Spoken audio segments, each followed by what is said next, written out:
어린 여대생이 72세 노인과 부부처럼 지내며 돼지우리에서 17년 동안 살았습니다. 심지어 기자들 앞에서도 노인은 주저없이 이불 속으로 들어가 아내와 함께 잠을 잤으며 매일 밤 그녀가 남편을 섬겨야 한다고 말했습니다. 이 여성은 도대체 어떤 출신입니까? 혹시 노인에게 세뇌당한 것입니까? 진실이 밝혀지자 많은 사람들이 충격적인 결말에 분노했습니다. 이 기이한 실화 이야기를 시작하기 전에 좋아요를 누르고 구독 버튼을 눌러 저희 채널에 더 많은 흥미로운 영상을 놓치지 마십시오.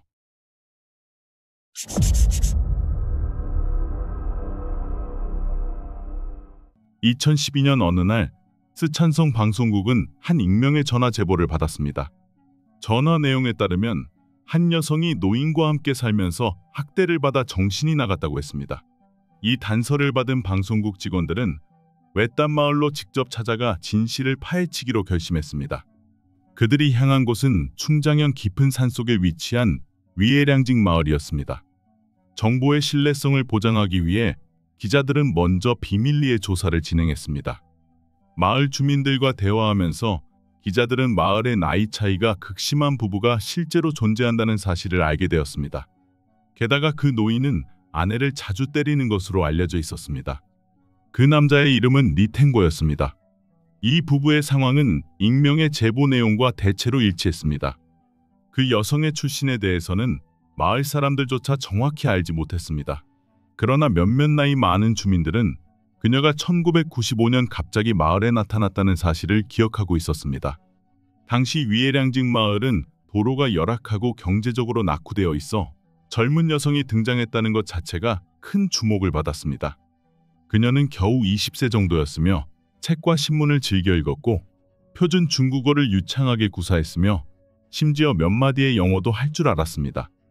그녀는 마을의 잡화점에서 물건을 살 때마다 포장지에 인쇄된 제조 날짜를 꼼꼼히 확인했습니다. 학력이 낮은 시골 여성들과 비교하면 그녀의 이러한 습관은 이 외딴 산골 마을에서는 매우 특별하고 사치스러워 보였습니다. 20세의 그녀는 외부인과 거의 교류하지 않았으며 그녀의 곁에 항상 있던 사람은 리텐고였습니다.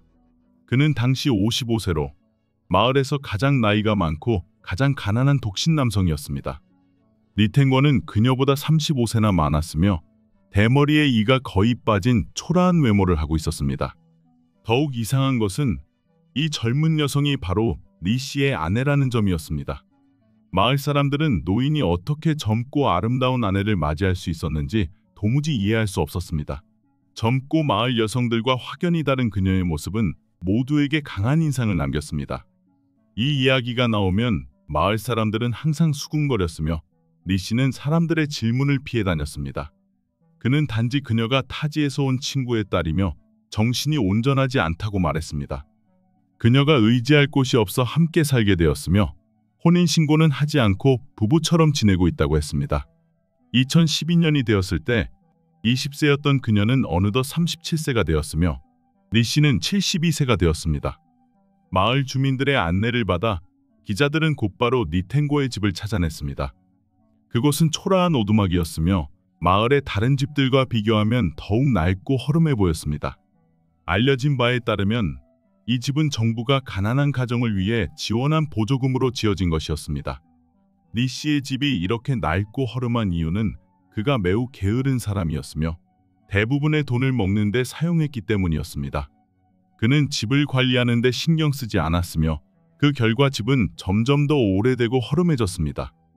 리텐고가 조사 대상임을 확인한 후 기자는 그의 방문을 두드리고 자신을 소개했습니다.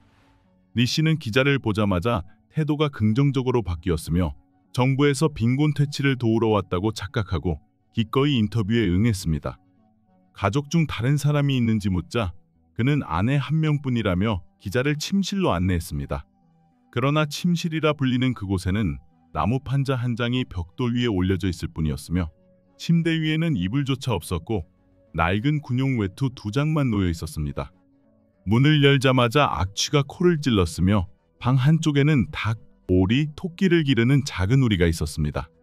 이곳은 사람이 거주하는 곳이 아니라 명백히 가축을 키우는 축사였습니다. 집안에는 값어치 있는 물건이 하나도 없었으며 낡은 돼지 먹이통 몇 개만 있었습니다. 이 모습을 본 리 씨는 당황한 듯 원래 이 방은 돼지우리였다고 해명했습니다.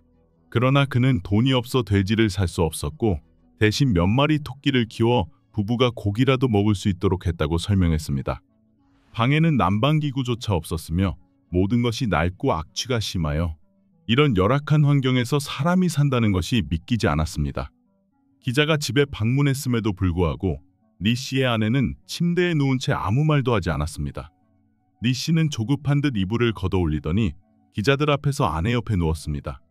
그리고 그는 아내가 정신질환을 앓고 있어 낯선 사람과 대화하는 것을 싫어한다고 말했습니다.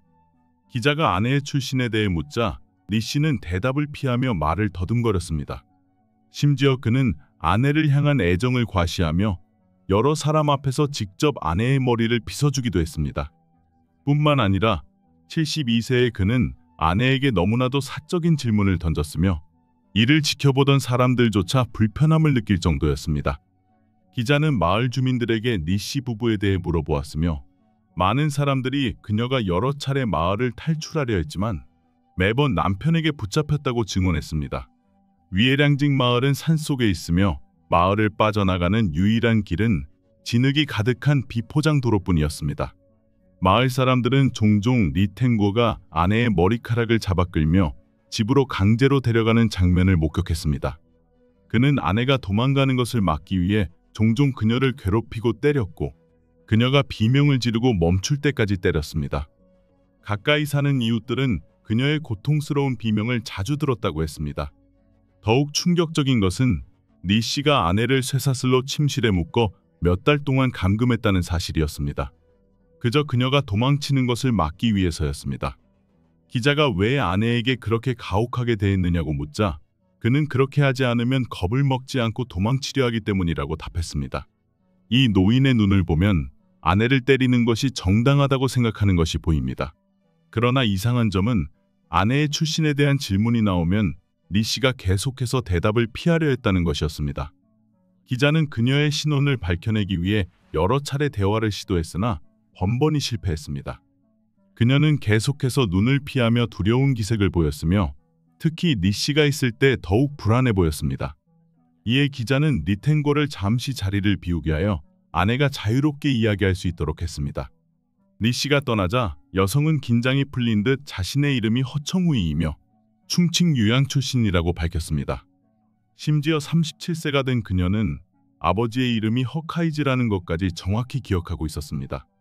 더욱 놀라운 것은 그녀는 자발적으로 스촨성에 온 것이 아니라 인신매매 조직의 피해자라고 주장했습니다.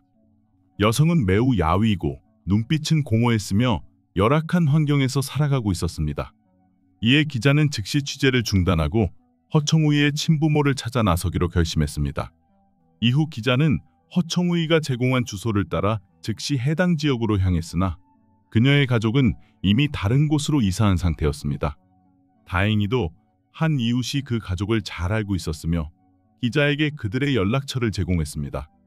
충칭에 살고 있는 허카이즈는 17년 동안 실종되었던 딸이 살아있다는 소식을 듣고 매우 기뻐했습니다. 기자가 현재 허청우이의 사진을 보여주자 그는 즉시 그녀가 자신의 딸임을 알아보고 눈물을 터뜨렸습니다. 17년 동안 어떠한 소식도 없었으며 10년 넘게 헛된 수색을 이어온 가족들은 그녀가 이미 세상을 떠났을 것이라 생각하고 있었습니다. 기자가 허청우이의 부모와 이야기를 나누는 과정에서 그녀가 심리적으로 다소 불안정한 상태였다는 사실을 알게 되었습니다. 이것이 그녀가 산속에서 수년간 지내면서도 집으로 돌아올 수 없었던 이유를 설명해 주었습니다.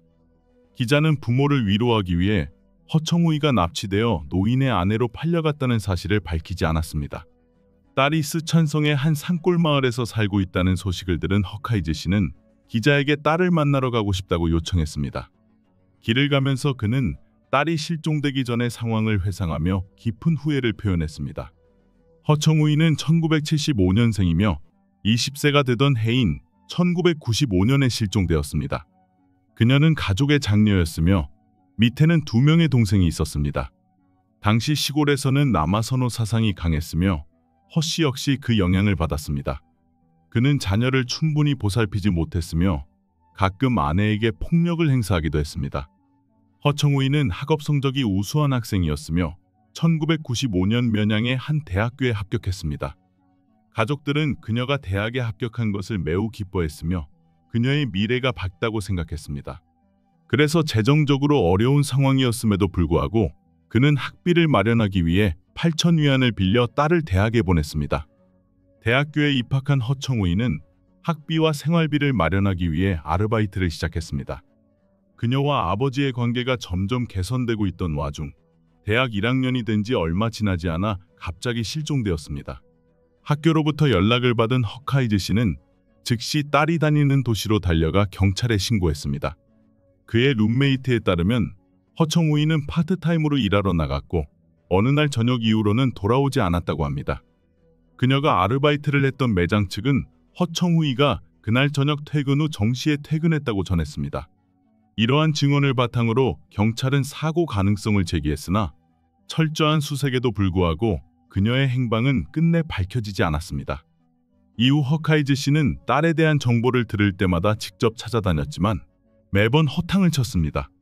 2012년 3월 기자는 허카이즈 씨와 그의 다른 자녀 한 명을 데리고 허청우이를 만나러 갔습니다.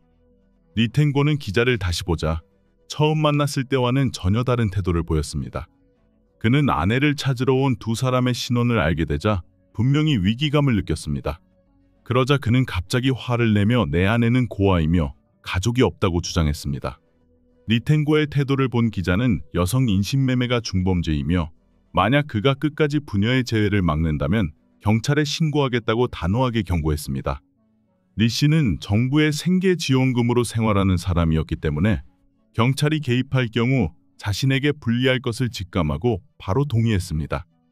허청우이의 여동생은 침대에 웅크리고 있는 언니를 발견하자마자 달려가 꼭 껴안았습니다. 허카이즈 씨 역시 17년 만에 딸의 이름을 부르며 눈가에 눈물이 맺혔습니다. 하지만 허청우이는 가족을 바라보면서도 어리석게 웃기만 했습니다. 그러자 그녀의 동생은 어린 시절 가족 사진을 꺼내 보여주었고 허청우이는 즉시 어머니를 알아보았습니다. 가축들과 함께 사는 방과 낡고 허름한 집을 본 허카이즈 씨는 곧바로 딸을 데려가겠다고 선언했습니다. 그러나 리 씨는 아내가 떠날 위기에 처하자 122안을 주고 아내를 샀으므로 그냥 보낼 수 없다고 주장했습니다. 이제 더 이상 숨길 수 없다는 것을 깨달은 리 씨는 17년 전의 사건을 자세히 털어놓았습니다. 1995년, 당시 55세였던 리텐고는 여전히 아내를 원하고 있었습니다. 그러나 그는 너무 가난했기 때문에 평생을 혼자 살 운명이라 생각하고 있었습니다. 그런데 어느 날 마을 사람이 그를 찾아와 결혼할 의사가 있는지 물었습니다. 그는 주변에 알아본 끝에 다른 성에서 납치된 여성이 있으며 그녀를 팔려고 한다는 사실을 알게 되었습니다. 비록 그가 학식이 높지는 않았지만 인신매매가 불법이라는 사실은 알고 있었기에 처음에는 관여하지 않으려 했습니다. 하지만 납치된 여성이 아름다운 얼굴을 하고 있는 것을 본 순간 그는 망설임 없이 가격을 물었습니다. 결국 가격을 흥정한 끝에 리 씨는 122안에 그녀를 사들였으며 그 여성이 바로 허청우이였습니다. 그는 아내를 사들인 후 즉시 그녀를 집으로 데려가 감금했습니다. 허청우이는 끊임없이 그에게 애원하며 자신이 대학생이며 집으로 돌아가면 많은 돈을 줄 수 있다고 말했습니다. 그러나 그녀가 대학생이라는 사실을 안 리 씨는 오히려 더 기뻐하며 그녀를 절대 놓아주지 않겠다고 결심했습니다. 그는 이 젊고 아름다운 아내가 자신의 아들을 낳아줄 것이라 기대하며 가난에서 벗어날 희망을 가졌습니다. 허청우이를 순종적인 아내로 만들기 위해 그는 자주 폭력을 행사하고 음식을 주지 않으며 그녀의 탈출 의지를 약화시켰습니다. 허청우이는 여러 번 순응하는 척하면서 그의 경계를 허물고 탈출을 시도했지만 매번 붙잡혀 다시 감금되었습니다. 노인과 강제로 결혼한 지 반년이 지나자 그녀는 극심한 절망으로 인해 정신이 온전하지 못하게 되었습니다. 그러나 리 씨는 이를 전혀 신경 쓰지 않았습니다. 그에게 구매한 아내는 그저 분풀이 대상이자 아이를 낳기 위한 도구일 뿐이었습니다. 17년 동안 함께 살았지만 아직 아이가 없다는 것은 아마도 허청우이 씨에게는 가장 행운일 것입니다. 딸에게 벌어진 일을 알게 된 허카이즈 씨는 몹시 분노하며 리텐코에게 주먹을 날릴 기세였습니다. 그러나 예상치 못하게도 리 씨는 뻔뻔하게도 자신을 장인어른이라 부르며 심지어 만약 자신이 아닌 다른 사람이 허청우이를 샀다면 그녀는 진작에 죽었을 것이라고 주장했습니다. 그는 말을 마친 후 자신과 동갑인 허카이즈 씨의 어깨를 툭 치며 연신 웃었습니다. 그의 뻔뻔함에 허카이즈 씨는 더 이상 상대할 가치가 없다고 판단하고 얽히는 것을 피하고 싶어 했습니다. 아마도 향후 문제를 미연에 방지하기 위해 허카이즈 씨는 딸과 함께 떠나기 전 리 씨에게 침대와 이불을 사라며 1,000위안을 건넸습니다.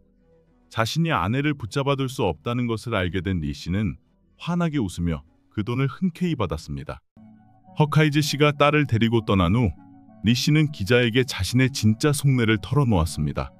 그는 아내의 친부가 누구이며 어디 사는지 이미 아내를 산 날부터 알고 있었으며 심지어 그들의 전화번호도 가지고 있었다고 밝혔습니다. 그러나 그는 아내를 돌려보내면 자신이 120위안을 주고 산 여성을 빼앗길까 두려워 연락하지 않았다고 했습니다. 이 충격적인 발언에 현장에 있던 모든 사람들이 경악하며 분노했습니다. 과거의 상처와 오랜 심리적 문제로 인해 허청우이의 현재 삶은 매우 어렵습니다. 그녀는 17년 동안 자유를 빼앗겼으며 사회와 완전히 단절된 상태였습니다. 고향으로 돌아와 부모와 함께 살게 되었지만 그녀는 마치 어린아이와 같아 직장도 가질 수 없고 결혼도 하지 못했습니다. 40세가 가까워진 그녀는 그저 집에서 부모를 도우며 소소한 집안일을 하며 하루하루를 살아가고 있습니다. 그녀는 가족들과도 거의 대화를 나누지 않으며 유일한 취미는 책을 읽는 것뿐이었습니다. 책을 펼쳐 읽을 때만큼은 그녀가 다시 학생 시절에 무탈했던 그때로 돌아갈 수 있는 것 같았습니다. 그러나 17년의 자유를 빼앗긴 그녀는 결국 미래까지도 잃어버렸습니다. 반면 이 모든 비극을 초래한 가해자는 여전히 법의 심판을 받지 않고 있습니다. 현재까지도 니텐고는 작은 시골 마을에서 아무렇지도 않게 살아가며 여전히 빈곤층 지원금을 받고 있습니다. 심지어 허청우이를 납치해 팔아넘긴 인신매매 조직조차 처벌받지 않았습니다. 이 사실에 많은 사람들이 분노를 감추지 못하고 있습니다. 현재 허가족이 리 씨를 고소하는 것은 쉽지 않은 상황입니다. 그는 서로 합의한 거래였다며 발뺌할 가능성이 크며 게다가 고령이라는 이유로 법적 처벌을 피할 수도 있습니다. 또한 허카이즈 씨가 17년 동안 딸을 감금한 자에게 돈을 건넨 행동 역시 많은 논란을 불러일으켰습니다. 일부 사람들은 그가 너무 나약하고 어리석다며 강하게 비판했습니다. 아버지로서 그가 해야 할 가장 적절한 일은 진실을 밝혀내고 경찰에 직접 신고하여 딸이 수년간 겪은 고통에 대한 정의를 요구하는 것입니다. 하지만 아빠를 옹호하는 사람들도 있습니다. 딸을 산 남자와의 모든 인연을 끊고 싶어서 그런 행동을 했다고 말이죠. 그러나 이 사건에서 가장 충격적인 점은 인신매매범들과 여성들을 돈으로 사고 파는 자들이 여전히 법적으로 처벌받지 않고 있다는 점입니다. 특히 리 씨가 1,000위안을 받고 활짝 웃는 장면은 많은 사람들에게 깊은 분노를 안겨주었습니다. 그 장면은 사람들의 기억 속에 박제되었으며 이 사건의 비극적인 현실을 보여주는 씁쓸한 상징이 되었습니다.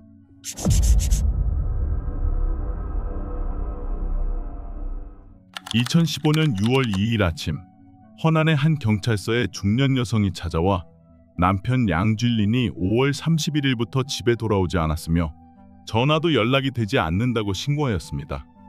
량쥔린 53세는 가족의 주요 생계 부양자였습니다. 당시 추수철이었으나 갑자기 실종된 이유를 알 수 없었기에 아내는 무언가 이상한 일이 벌어졌다고 의심하였습니다. 아내는 남편이 급한 일이 있어 외출할 때면 반드시 단정하게 옷을 차려입었을 것이라고 말하였습니다. 그러나 31일 밤 남편은 단순한 반바지와 티셔츠만 입고 집을 나갔다고 하였습니다. 신고를 접수한 경찰은 마을 곳곳에 설치된 CCTV 영상을 확인한 끝에 중요한 단서를 발견하였습니다. 몇몇 이웃들은 량쥔린이 마을 끝에 사는 리샤오메이라는 여성과 특별한 관계를 유지하고 있었다고 증언하였습니다. 감시 카메라 영상을 분석하는 과정에서 경찰은 리샤오메이와 그녀의 남편 둥이가 이른 아침에 삼륜차를 이용해 가축 사료를 운반하는 장면을 포착하였습니다. 그러나 마을을 떠날 때 삼륜차에는 가축 사료가 가득 실려 있었으나 다른 장소에 도착했을 때는 차량이 비닐막으로 가려져 있었습니다. 경찰은 즉시 부부와 연락을 시도하였으나 그들은 사건과 무관하다고 계속 부인하였습니다. 그러나 10시간이 넘는 신문 끝에 두 사람은 마침내 범행을 시인하였으며 태도 또한 매우 불만스러워 보였습니다. 아내 리 씨는 피해자를 작은 협곡 아래로 던져버렸다고 말하였습니다. 그녀는 량쥔린의 이름이 거론될 때마다 격렬하게 화를 내며 자신이 한 행동을 후회하지 않는다고 단언하였습니다. 리 샤오메이는 량쥔린만 없었다면 자신의 가족이 행복했을 것이라고 주장하며 그가 모든 것을 망쳤다고 말하였습니다. 그렇다면 리 샤오메이가 이토록 분노하는 이유는 무엇입니까? 그녀와 피해자 사이에는 어떤 관계가 있었습니까? 이 모든 이야기는 2014년 5월로 거슬러 올라갑니다. 둥이는 장기간 외지에서 일하다가 돌아왔고 아내가 크게 변했다는 사실을 발견하였습니다.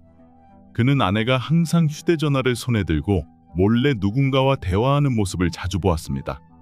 그녀와 문자를 주고받던 인물이 같은 마을에 사는 량쥔린이라는 사실을 알게 된 둥이는 아무 말 없이 메시지를 삭제하였습니다. 량쥔린은 가금류를 기르는 사람이었고 리 샤오메이 부부는 가축 사료를 판매하고 있었습니다. 논리적으로 보면 그의 아내와 량쥔린이 사업 거래를 위해 서로 연락을 취하는 것은 당연한 일이었습니다. 그러나 량쥔린은 새벽부터 둥이의 아내에게 다정한 메시지를 보내며 안부를 물었고 이는 둥이의 의심을 더욱 키웠습니다. 그의 의심을 해소하기 위해 둥이는 아내에게 미리 알리지 않은 채 이틀 후 집으로 돌아갔습니다. 그는 량쥔린이 그들의 문 밖에 서서 아내가 비밀 만남을 위해 나오기를 기다리고 있는 것을 발견했다. 즉시 아내를 깨워 두 사람의 관계에 대해 추궁하였습니다. 결국 리 샤오메이는 모든 사실을 털어놓았습니다. 사실 2014년 둥이가 외지에서 일할 때 량쥔린은 가축 사료를 사러 왔다며 집에 침입하여 아내를 성폭행하였습니다. 그 후에도 그는 밤마다 리 샤오메이를 찾아와 강제로 잠자리를 요구하였습니다. 아내의 고백을 들은 둥이는 분노로 치를 떨었고 자신의 자존심이 짓밟혔다고 느꼈습니다. 그러나 그는 이 굴욕적인 일을 외부에 알리지 않고 속으로 사귀기로 하였습니다. 둥이는 원래부터 겁이 많은 사람이었고 량쥔린이 마을에서 힘이 센 사람이라는 이유로 직접 맞설 엄두를 내지 못하였습니다. 게다가 둥이의 가정은 몹시 가난하였고 결혼 당시에는 제대로 된 음식조차 마련하기 어려운 상황이었습니다. 부인은 근면하게 일하여 가족의 생계를 꾸려나갔으며 둥이는 그녀를 존경하였습니다. 하지만 둥이가 모든 일을 모른 척하고 넘어가려던 순간 량쥔린이 또다시 찾아와 둥이를 조롱하며 도발하였습니다. 둥이는 불필요한 문제를 만들고 싶지 않아 그가 소리를 지르며 욕하는 것을 묵묵히 참았습니다. 그러나 어느 날 둥이가 집에 있었음에도 불구하고 량쥔린은 리 샤오메이를 강제로 침대로 끌고 갔습니다. 둥이는 2층에서 이를 목격하였지만 두려움에 아무 행동도 취하지 못하였습니다. 그 후 둥이는 분노를 아내에게 풀기 시작하였고 결국 리 샤오메이는 슬픔에 빠져 집을 떠나버렸습니다. 자신의 행동을 후회한 둥이는 아내를 찾아가 데려왔고 두 사람은 마침내 복수를 결심하였습니다. 그리고 마침내 운명의 그날 밤이 찾아왔습니다. 량쥔린은 또다시 리 샤오메이를 협박하며 잠자리를 요구하였습니다. 하지만 이번에는 둥이가 숨어 있다가 갑자기 공격하였습니다. 그 후 부부는 피해자의 시신을 협곡으로 옮겨 범행을 은폐하려 하였습니다. 재판부는 리 샤오메이 부부가 극도의 정신적 충격 상태에서 범행을 저질렀으며 피해자 또한 도덕적으로 비난받을 요소가 있다고 판단하였습니다. 그 결과 두 사람은 종신형을 선고받았습니다. 여러분은 이 사건에 대해 어떻게 생각하십니까? 아래 댓글을 통해 여러분의 의견을 공유해주세요. 영상은 여기까지입니다. 좋아요와 구독 버튼을 눌러주시면 더욱 유익한 콘텐츠를 제공해드리겠습니다. 시청해주셔서 감사합니다. 다음 영상에서 다시 찾아뵙겠습니다.